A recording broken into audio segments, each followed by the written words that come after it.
Paper leak के नाम पर जंतर मंतर पर जो हुआ उसे पूरे देश और पूरी दुनिया ने देखा।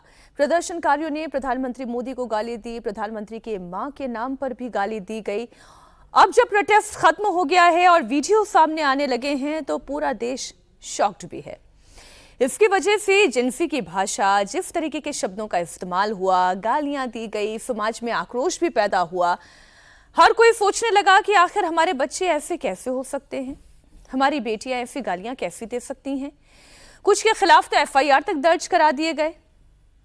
और दोनों पहलू है। कुछ लोगों ने इस बात का समर्थन भी किया कि भाई आक्रोश है, बच्चे हैं, ये मुंह से गाली निकल गई। और कुछ लोगों ने हैरानी जाहिर की और जो केसेस हो रहे हैं, जो शॉक्ड हैं, जो दुखी हैं, उनसे अब प्रधानमंत्री नरेंद्र मोदी ने कैसे कनेक्ट किया वो इंपॉर्टेंट बात है। जेनजी के सामने प्रधानमंत्री नरेंद्र मोदी ने कल रात फिर दिल की बात रखी। उन्होंने गालीबाजों को माफ कर दिया। समाज से उन्होंने अपील की कि इन बच्चों को माफ कर दिया जाए। पीएम ने कहा कि बचपन में गलतियां होती हैं, सुधरने का अवसर भी होता है। ऐसे में इन गुमराह बच्चों को गले लगाकर सही राह दिखाने का हमारा काम है। प्रधानमंत्री नरेंद्र मोदी ये काम लगातार कर भी रहे हैं। 31 जुलाई हो, 30 जुलाई हो, 26 जुलाई हो, और पहली बार जब उन्होंने कॉन्वर्सेशन की थी वो 23 जुलाई थी। प्रधानमंत्री नरेंद्र मोदी ने लगातार जेनजी से ऐसा ही संवाद स्थापित करने की कोशिश की है।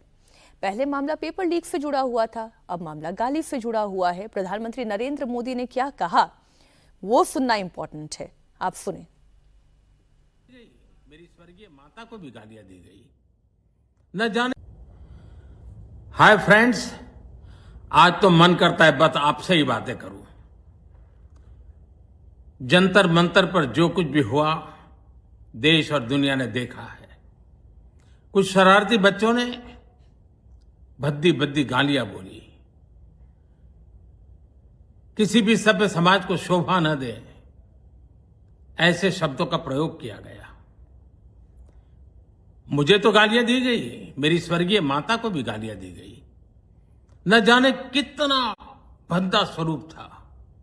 मैं आज बात करना चाहता हूं कि बचपन में गलतियां होती हैं और बचपन में गलतियों से सुधरने का अवसर भी होता है, और यही तो बचपना है। और इसलिए मैं समाज के अंदर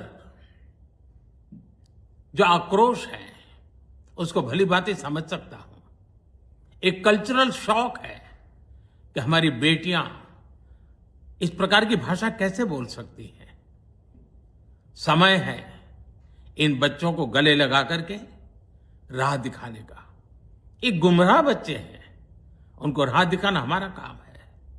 उनको सजा देना, अदालतों के चक्कर कटवाना, समाज में उनको प्रताड़ित करना, इससे हम परिस्थितियां नहीं बदल पाएंगे। मैं उन्हें माफ करना चाहता हूं।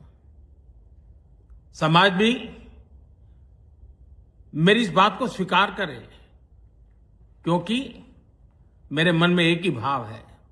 कभी कभी दांतों तले हमारी जीभ आ जाती है, खून निकल आता है, लेकिन हम दांत तोड़ते नहीं है, क्योंकि दांत भी हमारे हैं, जीभ भी हमारी है, बच्चे भी हमारे हैं। उन्हें राह दिखाना हमारा काम है। गुमराह को राह दिखाना कठिन होता है, लेकिन कठिन काम हमको करना है। और इसलिए आओ, मैं इन बच्चों को कहता हूं, बच्चों आओ, हम देश के लिए साथ मिलकर के आगे बढ़े, कुछ नया सीखें, गलतियों से भी सीखें, अपने सपनों को लेकर के चल पड़े। देश बहुत आगे बढ़ रहा है, आगे बढ़ने वाला है, और आपका भी आगे बढ़ना निश्चित हो, यही मेरा सपना है। मैं आपके लिए जीता हूं, आपके उज्जवल भविष्य के लिए खपता हूं।